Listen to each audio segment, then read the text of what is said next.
guys, welcome back to my channel. So today's episode is all about the new Chantecaille 20th Anniversary Eyeshadow Palette, which is this pretty lady right over here. If you're interested in hearing my review on this palette, see some swatches, and watch me use this palette in a demo, then just keep on watching. Thanks so much for tuning in. I've gained quite a few subscribers over the past couple of weeks, so I just want to welcome any new viewers here. Thank you so much for subscribing and watching my content and spending time with me. I really appreciate it. If you are here just visiting, please consider subscribing. I like to put up content when I have some, so I'm not really on a schedule. I have a full-time job. This is just a hobby for me, but I do like to try and get up 4 to 5 videos a week because that's the pace at which makeup is being released these days.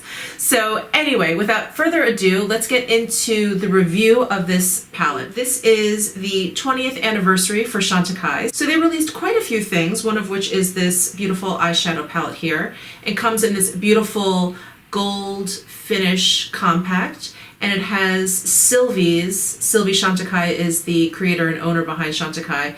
It has her signature here on the compact. And this compact actually came in this box, which is really beautiful. It's gold foiled, and there's a picture of Sylvie on the cover there.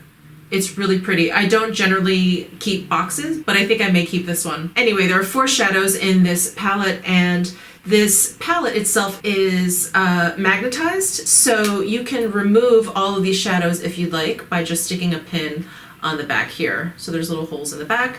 Really great. I didn't even realize it when I purchased this. This is my first sort of special Chantecaille palette. I know that they've come out with quite a few, either in quads or in the triples. So I was really excited to try them. I have quite a few of the Chantecaille single shadows, and they're all really lovely. So I was really excited for this palette. So I purchased this for $85 at Saks Fifth Avenue in person. So let me go ahead and give you some swatches of these shades. So here are the 4 shades. Here they are swatched on my arm there.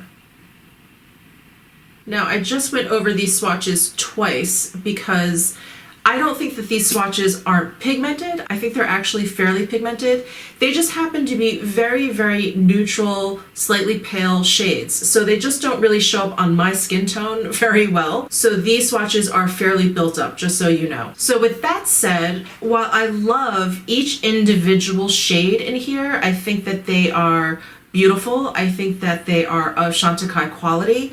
I think having these 4 in one palette won't really give you a very exciting dimensional eye look. They describe this as a very neutral, to be layered, everyday kind of palette, and if you're really kind of into like no makeup or you just want something really easy to put on your eyes, this is perfect for that. These shades are really beautiful. They're buttery soft, and what I think I like the most about them is that none of them are really, you know, metallic and shimmery, and then but none of them are matte either. They're all sort of a satin demi-matte finish, so I think they all work really well together, and it makes them very versatile. What I think is awesome is all 4 of these shades are new to this palette, and because you can kind of swap them out, I just like to think of it like I just purchased 4 Chantecaille shadows, and if you're a fan of their shadows, it's great. This is kind of like a no-brainer. So what I think I'll probably end up doing is like swapping out this color, this taupey color, for something like a little bit darker and richer. These are some of the Chantecaille singles that I have. Like I'll probably swap it out for this shade, which is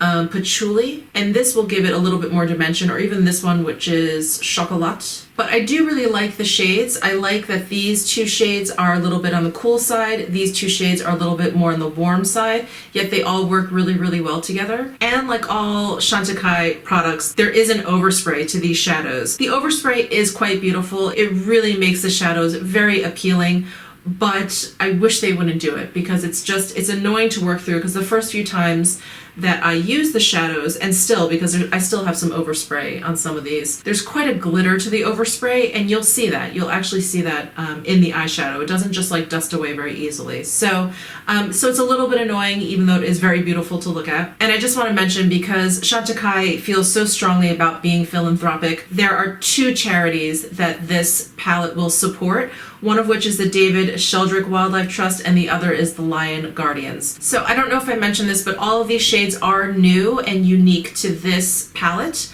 So if you are a fan of their shadows and you've purchased their individual shadows, there won't be any duplicates here, which is also really, really nice. So if you'd like to see a demo of this palette, then just keep on watching. So I'm gonna go into the 20th anniversary palette.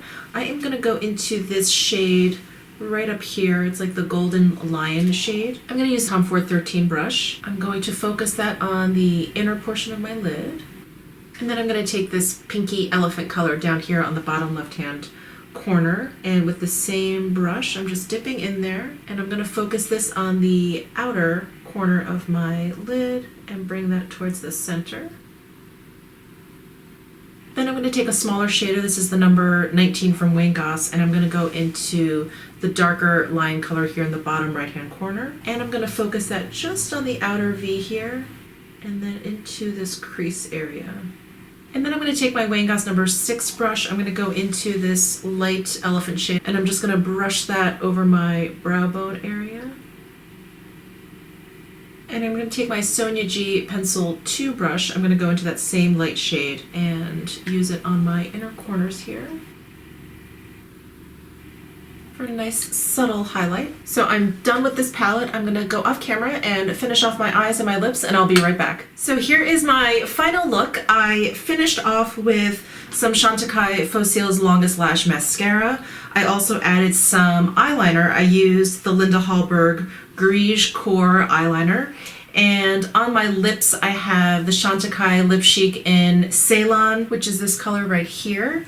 And then I just topped it off with a little bit of Chantecaille Brilliant Lip Gloss in Pixie, which is this really pretty pink color. I also just want to mention, because I know some of you have been asking from previous hauls how things have turned out, so I used the Chantecaille Cheek Shade Enjoy. This was one of those limited edition blushes that they came out with, and this is probably the pinkiest of the blushes that I purchased. It is just beautiful. All the blushes are really beautiful, and they're much more pigmented than I thought they were going to be. I went in with a pretty heavy hand at first, and it was too much. So I go in with a light hand, and I like to buff it out, and this Joy color really just leaves like a really nice kind of pinky flush to the cheeks, which I really, really love. I also used today the Chantecaille Paillettes Highlighter, which I hauled like late last year, so a long time ago, and I just love it. I love it. It's become one of my favorite highlighters. I love that it's kind of half warm, half cool, and you can mix between the two. And I really had to kind of get through that overspray because I didn't know how much of the kind of glisten of the highlighter in the pan was overspray and how much of it was actual product. So now that I've worked through the overspray, the highlighter itself is pretty glowy, but it's, I don't know, it's like a highlighter I think that falls right in between. It's not too dull and it's not too metallic. It's a perfect kind of balance between the two. So I have been loving this highlighter. Those are the highlights of what's on my face. I of course will link to all the products that I'm using down below in my description box. So I hope you've enjoyed this video. Please give it a thumbs up if you did. Please let me know down in the comment section if you have any questions whatsoever. Subscribe before you leave, and I'll see you in my next video.